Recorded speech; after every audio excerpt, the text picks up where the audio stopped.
Welcome to Shifting Impressions, Conversations with the Realm of Beings, with me, Gretta Chamberlain, and the Realm of Beings. Shifting Impressions, which is one of the vehicles that supports the transmission of the Realm of Beings, is here to assist you in delving into your being by providing numerous topics and discussions for you to intake as you deepen your connection with your inner world. Shifting Impressions is here to assist you in strengthening yourself as you excavate to understand your true nature. Join us today and learn to shift your mindset, shift your thoughts, and shift your focus to recreate your life and produce a new you. Shifting Impressions starts now. Shifting Impressions, Conversations with the Realm of Beings. I'm Leigh, and I'm here with Gretta today, and we are very pleased to be a part of Transformation Network every Friday at 11 a.m. Eastern, 8 a.m. Pacific. You, of course, can also find us on your favorite streaming modality. These conversations will help you look at your life and your creation of reality to see what you're creating, how it shows up, and perhaps maybe how you can look at things a little differently. If you're new to the podcast, each week, Gretta, and where there's normally Carol with us, she couldn't join us today, but we discuss a quotation that Gretta has downloaded from the Realm of Beings, and towards the end of the podcast, the Realm of Beings comes in and we get to hear directly from them about the quotation. So, Gretta, I think today we are talking about realities on the move. But before we start, do you just want to talk about this LA Consciousness Expo you'll be appearing at, just what the dates are and everything? Right. I will be there on February the 9th, the 10th, and the 11th. On the 10th, I will be doing a lecture dealing with how emotions help to create your reality. And then the workshop is going to be the creation of reality pre-birth to birth. So we're going to be talking about how do you create your reality before you're born. So that's what we're doing. February 9th, 10th, and 11th, I'll be there. Mm-hmm. And LA Consciousness Expo at the LA Port Hilton? Yeah, the LAX. They call it LAX Hilton. Okay. It's the Hilton that's right at the airport. Right. So get off the plane and get on the shuttle, and then go right there. Okay. So if any of our listeners are in the LA area on those days, feel free to join and see Gretta in person. So today, Gretta, we're going to be talking about realities on the move. And the quotation is, your realities do not remain in one place. They reverberate. This means that they are constantly moving and connecting to other realities that support you in your unconscious thoughts and chosen lessons. Oh boy. That's a big one, isn't it? I love it. Gretta, yeah. Where exactly do you want to start pulling this quotation apart? Because when I see, this means that they're constantly moving and connecting to other realities. So is that how, we other realities of our own, or is that how we interface with, yours and my reality? What does that exactly mean? I think that goes with everything that you've just said, because the big word there is reverberate. Now we're not using, the realm is not using that word reverberate to mean the usual reverberation that it could apply to. I can't even remember what science it does, but what they mean by that is that you can have an emotion. Well, the thoughts happen first, then you have emotion. But that's a reality. Once you have, let's say you're angry about something, okay? And so what happens is that you're going to connect to something else that deals with anger. You can connect. So what you think just doesn't stay in one place. It just doesn't say, okay, I'm angry at person number A or letter A. Mhm. I'm angry there. Okay, so that anger can reverberate into other things. For instance, you leave your house, you're angry about something or someone. You haven't gotten rid of it, you haven't displaced it, you've just hung on to it. So what happens? It reverberates into another creation of reality. You go out there, you get in your car, then you have a car accident. What are accidents? Accidents, the mental equivalency for accidents is anger. So now the reverberation of the creation of reality, you were angry. Maybe you were angry with your dog because your dog chewed up your best shoe. Okay. So then you leave the house, you can't wear the shoes because you were going to wear it to work and the dog chewed it up. So now you're angry with the dog, you get in the car, you're still carrying that anger with you. See, that's the important thing. You carry it with you. So when you carry it with you, it's reverberating to create something else to show you anger. So therefore you have an automobile accident. You Mhm. see, that could I be mean, it. Mhm. we don't even necessarily, I mean, we can fully just, carry it unconsciously. I mean, I think probably most listeners can relate to that feeling, right? Where something, sets us off and then, Absolutely. we drag it, it sets us off and then we keep on going with it. I think Absolutely. it's really important to, let the listeners know that it's critical that we become, more aware. And, what happened in one moment, it's really not necessary. Well, I mean, it's great if what happens in the moment is something really amazing and you want to keep that excitement, that joy going, because that will reverberate into As the next. well. Absolutely. So sure, Absolutely. oh, try and stay in that, in those like higher frequencies as long as you can. But these, like these angers and resentments and all that stuff, that's what we really have to try and like, you know, drop as fast as we can recognize it, because it does, it's like, I guess reverberation in this sense is kind of like that ripple effect, right? It's just Mhm. rippling into, your next moments, whatever you're creating. So just Exactly. ask yourself, you know, like, what do you want to create with? Do you want to create from this like angry, mad place, or do you just want to, you know, forgive the dog and just go on, even if you're late for work now and all kinds of things, because it's just going to sort of snowball. I think that's usually what happens with me, because as we've said on so many podcasts, especially with you know, the lower frequency emotions, they're really powerful. Like I mean, I guess they're both really powerful. I mean, all of them are powerful. Why is it so much easier to cling on to the kind of lower ones than the higher ones? Like the why A do this? lot of times, not most of the time, but a lot of times we learn those behaviors. See, those we learn to be angry.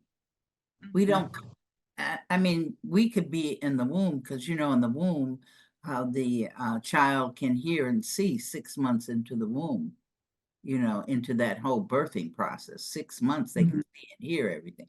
So we begin to be taught consciously. So if we have two parents that are arguing back and forth constantly while the mother is pregnant, and you get to 6 months, guess what? You get to hear their angry arguments. So what I do? mean, That's a learned behavior. You say, oh, okay, that must be good if they're doing it. So you incorporate it into your own creation of reality. Because see, you're creating reality prior to you even having conception. See, some of us think, okay, the creation of reality starts right here after we're born. No, it does not. It starts before conception, because there are a lot of things that you have to put into place before you pop out of your mother's uterus or out of the vaginal area. Yeah. Well, you brought it up, so I guess it's in, meant that we talk about it a little more. I mean, I don't know, maybe we just also kind of need to reinforce that. I think in other times, let's say, that humans have experienced, the uh human creation process, let's just say, was a more sacred event, because it's actually something really amazing. And I think I read that in other cultures at other times, when a woman was, well, see, now I was going to say when a woman is creating the baby inside of her. So, I mean, that that has to be right. I mean, I love it. I love it. Because the the woman's like, baby is creating his or her own reality. but wait. Let me just, the baby's creating the reality, but like the Absolutely. woman's body is doing a lot of work there to create, Absolutely. create But that guess, too. absolutely. But see, we got to remember that every cell in our body is a species. Every cell in our body knows what its responsibility is. It just knows that, because Mhm. they were created as well. The Right. incarnate decided, okay, I want, which is the force then. The Mhm. incarnate is the force. So you're there at the force, and it's going, I mean, at the incarnate stage, which is the force, and it's saying, okay, I think I want to experience being a cell in a humanoid female's vaginal area. So that's what's happening. Boom. Okay, so then the energy says, okay, I'm going to be the cell. I'm going to be the cell. So all those cells know what they have to do for the birthing process. Soon as that conception occurs between the egg and the sperm, everybody's online for that. They know what they have to do. And the child is responsible for the creation of its own body, not But mom. wait, I have to pause just right there a second. Okay, come Because, on now, come on with it. I hear you. yeah, because, normally, we've been like programmed to understand that it's like, okay, it's the woman's body, this creating the baby, right? Like biology is going to work. So the woman's body is organizing everything. And, but now maybe that's also a paradigm that is like inaccurate, because like, if every cell is its own kind, creating its own reality, choosing what it will become, is the woman's body really just kind of like the vessel, this like, created area for all of this energy to coalesce? And she's just, I don't mean any disrespect, like of course she's a carrier, but I'm saying, is it almost just like the sacred space where all of this energy can just go, and what is her part in it? Her part is that part of her body is acting as the incubator Mm-hmm. where this child is growing. That is that responsibility of that area of the body. Mm-hmm. Now, how the body grows, what it grows into, if it has a very easy birth, all of that is the creation of the quote unquote baby. All Seriously. of it. Hold on. I have another question because what if, you know, in our Western allopathic society, what if the mother has a lot of fear that, oh, this is going to be painful. This is going to take a long time. Like, don't those thoughts have an input also about what the experience of the child is versus maybe a mother who is more prepared, has a doula, is doing it in a more natural way, knowing this is going to be a wonderful experience and joyful and blah blah blah. So, who's creating what there? Remember, we're always in a state of, and I don't care what part of existence we're in, we're always in a state of create, support, create. That's what we are in.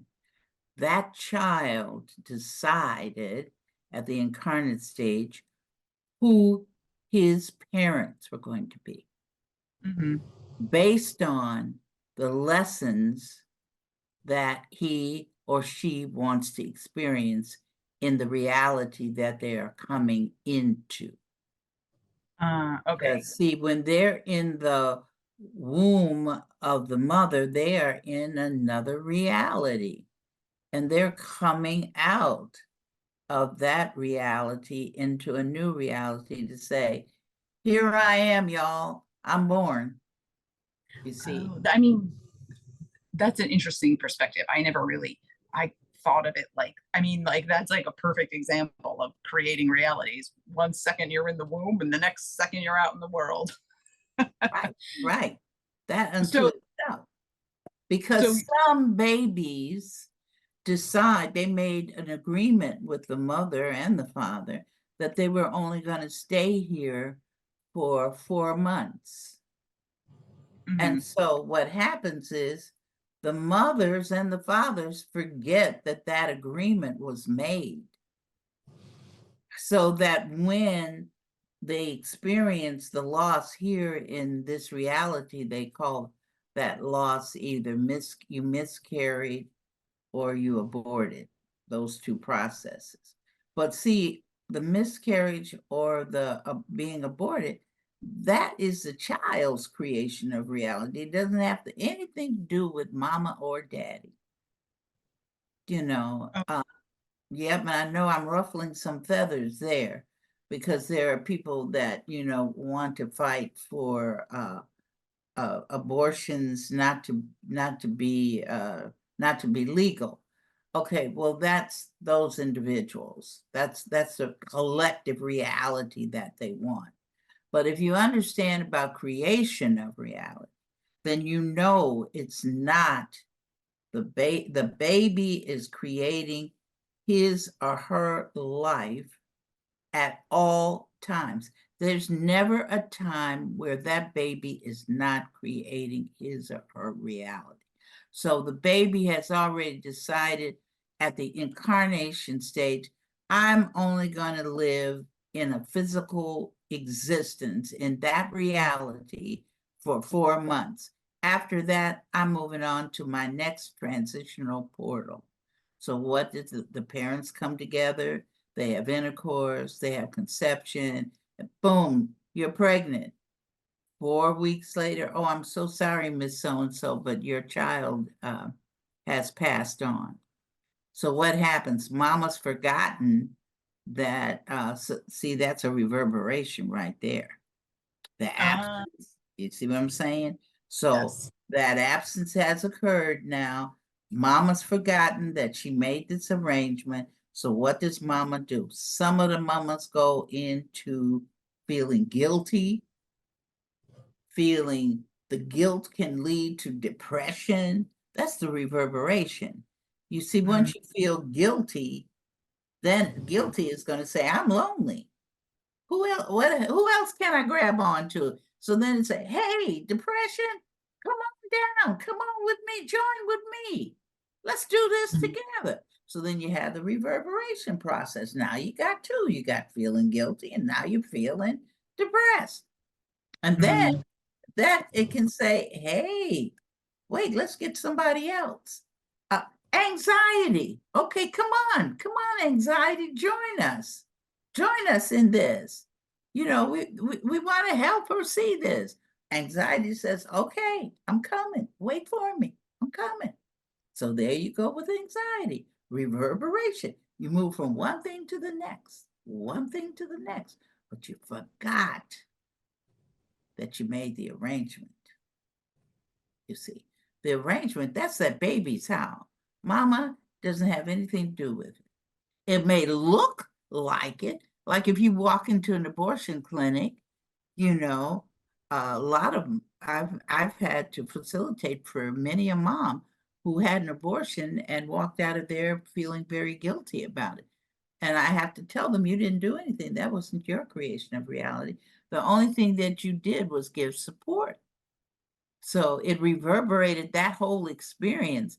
First, probably felt guilty walking into the abortion clinic, So then where did the reversion reverberated to? It reverberated to sadness, you see? Mhm. So they grab hold to each other.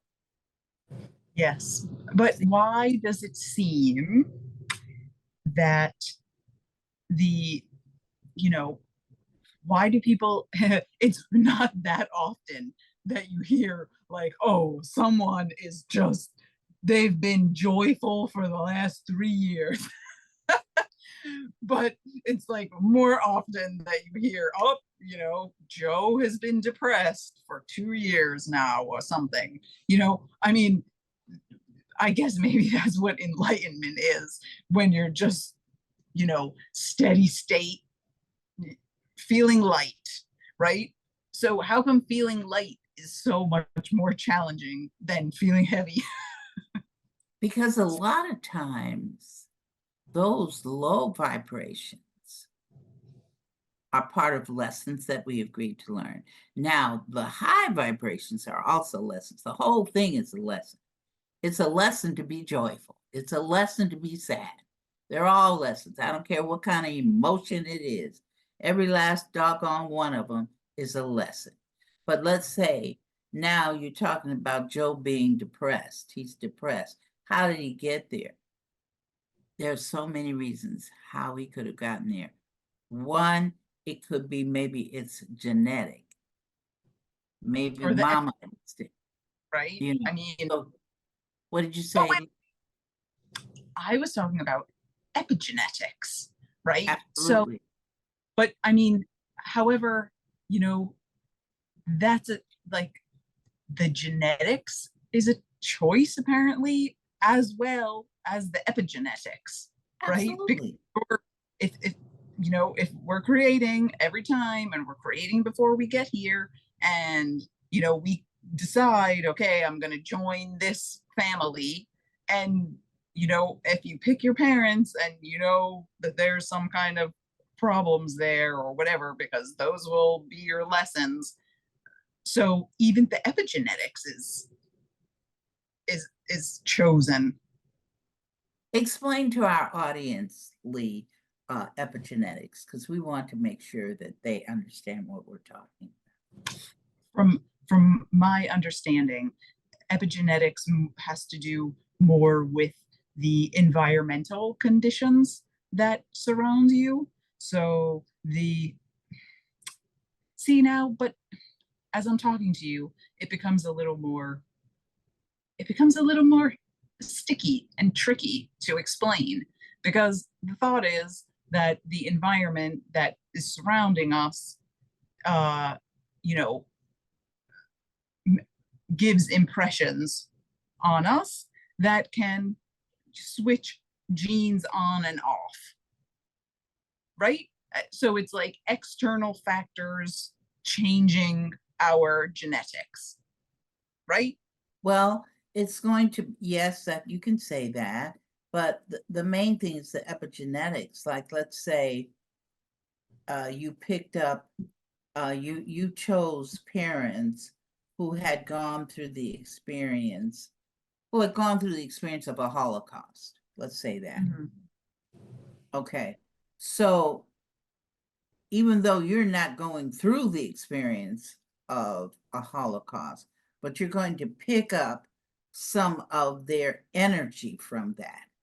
So, Right. you know, everything is energy. So it's like a transfer of energy that we have that's been handed. You can call it handed down, if that makes it easier. That's what I mean. It's like it becomes a little trickier from a creation of reality standpoint No, because no, it doesn't, Leigh, because guess what? When you were in the incarnation state, you know what your lessons are. Mhm, After we come here, we don't know. mhm, But at that point, we are aware. That is how we choose. Notice, remember, we said why and how are two very important questions. mhm, So the how is going to be, I'm going to choose Mary and Joe. mhm, Mary and Joe are going to, their experiences, their DNA is going to provide me with my experiences, support me, their behaviors, their personalities, what they have gone through as children, what their great, great, great, great grandparents have gone through as children and have brought it on through, that energy on through. I'm choosing them because they're going to help me learn those particular lessons I've chosen. So that's where it is. It starts right back there. right. But what I'm thinking is usually when you hear about the term epigenetics, right? It's like when it's not kind of a creation of reality conversation. These people have this child, and then these external factors impact them, right? Like almost as if it's parents the parents' experience affecting the child, but the child actually has full understanding of what it's incarnating into. So it's not a surprise where when in other conversations I've heard about epigenetics, it's almost like you're born, you have a certain DNA, and then these external factors impact you, but not that Can it's your impact you. creation. That's huh? They can impact you. So you have to accept them to impact. Like, for instance, take me. One of the epigenetics, if I go all the way back, because I'm African American, if I go all the way back, I can go to slavery days, I can go all the way back to Africa. But I know that my family, once having been brought from Africa, wound up on plantations as slaves. Okay, so even though I am not experiencing being a slave, but I'm carrying their epigenetics. So I still have those feelings within me. Mm-hmm. Now, there's a woman, Dr. Braveheart. She coined it as historical trauma. Mm-hmm. Historical trauma could be taken as an epigenetic concept that you receive. Because I forgot what First Nation she belongs to, but she was working with various people from various First Nation cultures. Okay. Mm-hmm. So, and I want people to know that I'm using First Nation because that is the word, that is the title that people who are of Native American heritage prefer to be called. They do not like to be called Indians. They prefer not to even be called Native Americans. They prefer to be called First Nation. So, with that being said, the whole trauma of the Trail of Tears, all of those things, the genocide that went on, that is epigenetics. So if you are of First Nation, you are carrying that with you. And all of that's energy now. Right. So I was you just are carrying that energy with you. And somewhere in your life, if you want to, if you choose to, you can activate that. but that is epigenetics is the perfect example of energetic reverberation Absolutely. because it's see it's not see now you're being this is why it's tricky, like how do I say that, Greta? You didn't see, this is what I mean, that energy from other timelines is reverberating into your reality. Yes, yes, and I can use it because I can, if I wish to, I can use it.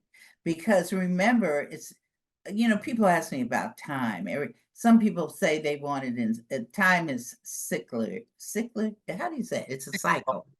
I can't say the word for this morning.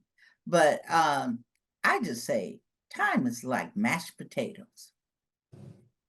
You see a lump of mashed potatoes, you can't, if you see the edge of the, the scoop that you have on your plate, but time is all mixed up in there.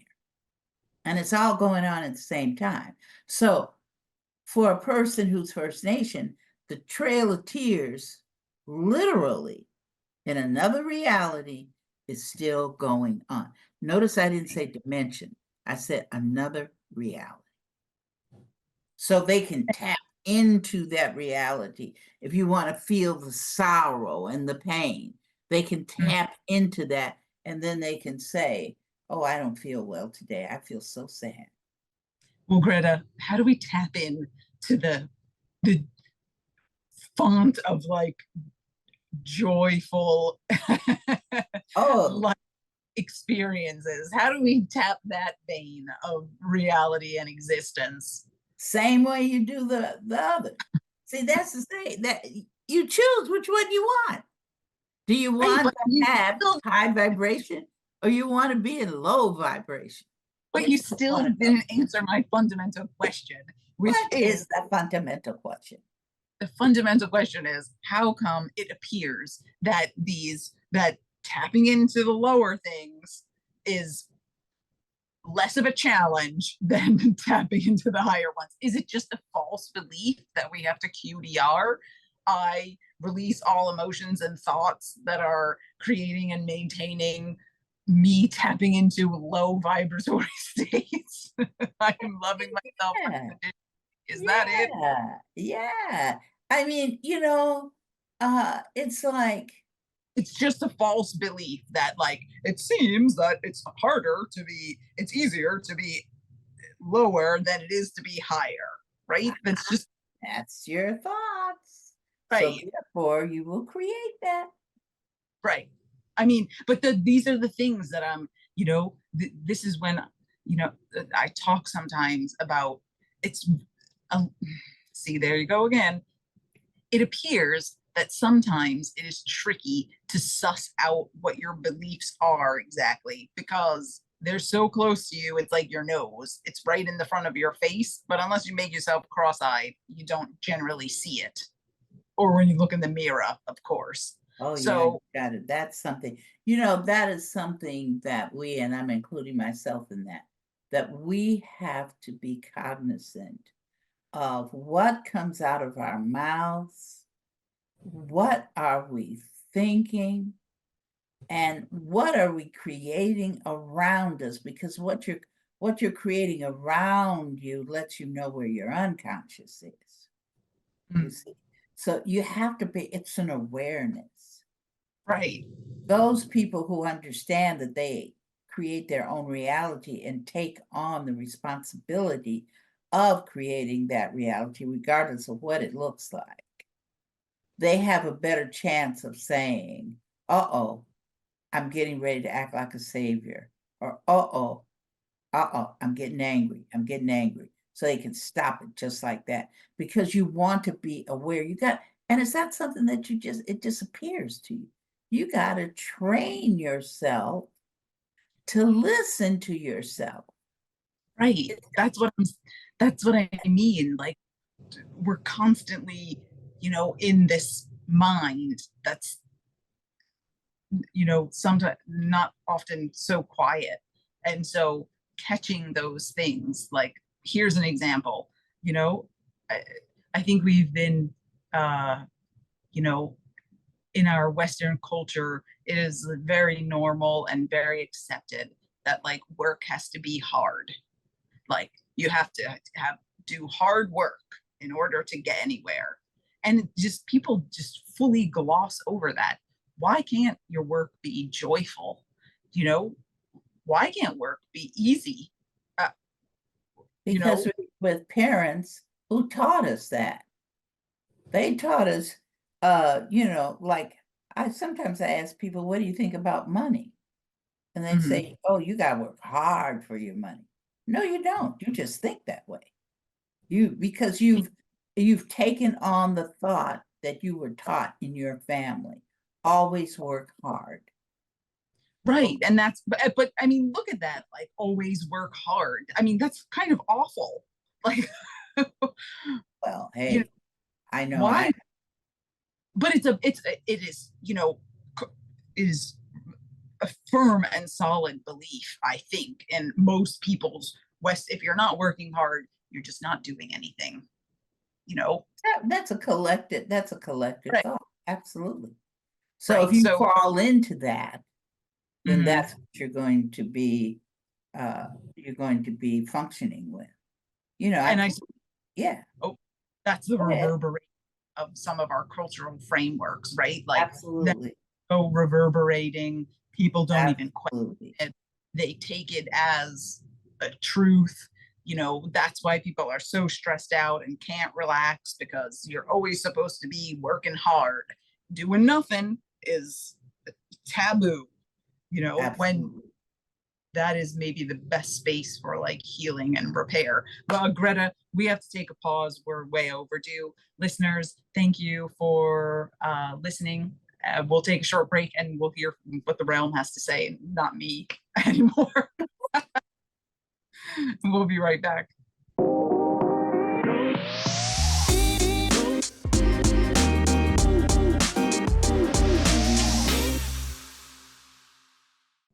Hello, listeners. Welcome back to Shifting Impressions, Conversations with the Realm of Beings. We're at the point of the podcast where the realm gets to weigh in on their quotation. Realm, are you with us? Yes, we are here. Good morning, Leigh. Or Good no, good morning. evening to you, Oh, Leigh. yes, exactly. Thank you. So we're talking about realities on the move today.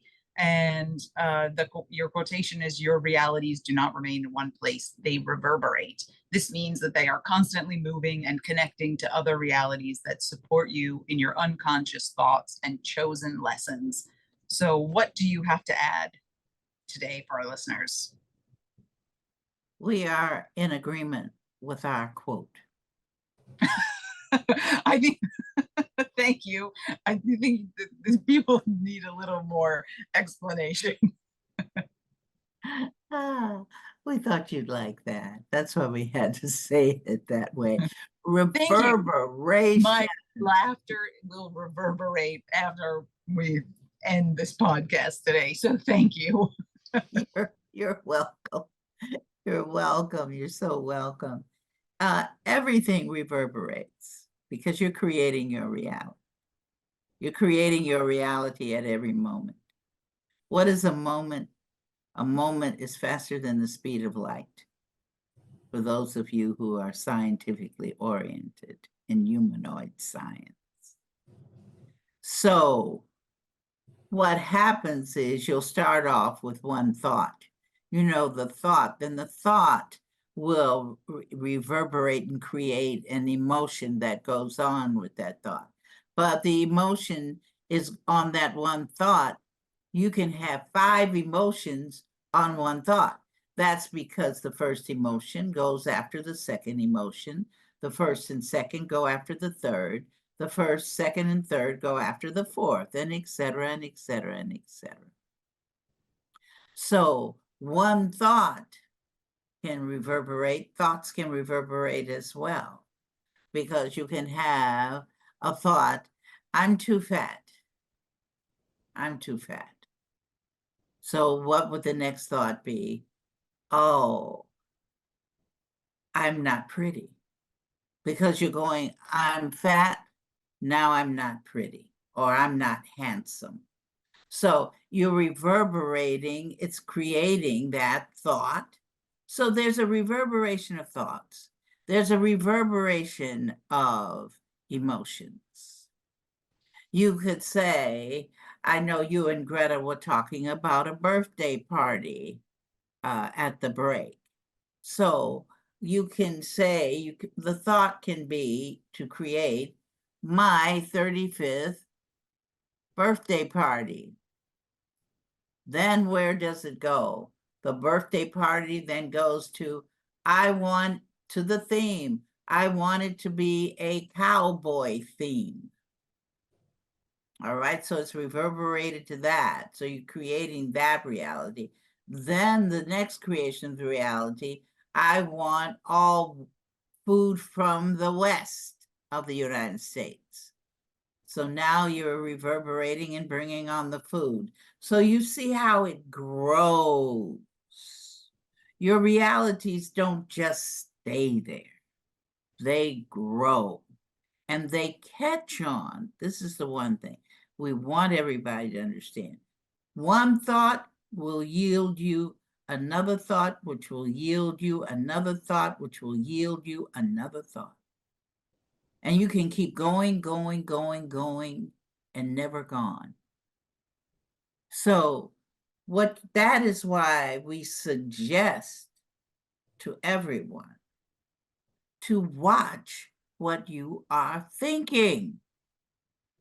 Because it's not just going to stay right there at the moment that you thought it. It's going to grow. It wants to have more life. It wants to have friends. You're not going to have a birthday party by yourself. That's how an emotion will feel. I don't care what the emotion is. The emotion may be, I'm feeling lonely. So the loneliness can reverberate to bringing friends over, or it could reverberate to going to bed and feeling depressed that you don't have any friends. But whatever it is, you better believe it's going to reverberate. It's going to go somewhere else. It's not just going to stay where you thought it. And this is all about, like, everything is energy, and everything we think, it works on like magnetism and frequency, right? This is how these other thoughts gather, right? Something like how the molecules in an atom gather together because they have a certain frequency. And so they just gravitate together to form things, thought forms. I'm asking. You could say that. Yes, you could say that. You could say that without us going into how the nervous system works and how the neurons work with you and the neurotransmitters and the other enzymes and proteins that come together to physically assist you in creating your reality and bringing it into fruition. We're not going into all of that. We'll let those wonderful people who talk about those things continue to talk about it. We just want to bring it very simple. Watch what you think. Watch what comes out of your mouth. Even in joking. Some people like to joke, and they joke in a very cruel manner. And they're laughing and thinking it's funny. But the person that's receiving it doesn't see it that way. You see? So watch what you are, watch what you're thinking. Watch what's coming out of your mouth, because as you speak it, as you think it, so you createth. But realm, that example that you just gave about someone saying something, someone joking with you in a way that you don't appreciate, you created that though, right? You created that The person too. person who heard it, who got the joke, I mean, not got it like understanding the joke, but who received the joke, that's their personal reality. Right, because I don't want anyone to be misunderstood, that, you know, because I mean, there could be some people out there who take it as like, oh, that person said something to hurt me. Absolutely. Nobody can, that's a good point, Leigh, because no one can hurt anybody. To take it to an extreme, nobody can just walk up and kill somebody. It may look like that, but that's not what's happening. The person who goes through that experience has created that. And they've created that based on when they decided at the incarnation stage when they were going to exit from this reality and move on to the next.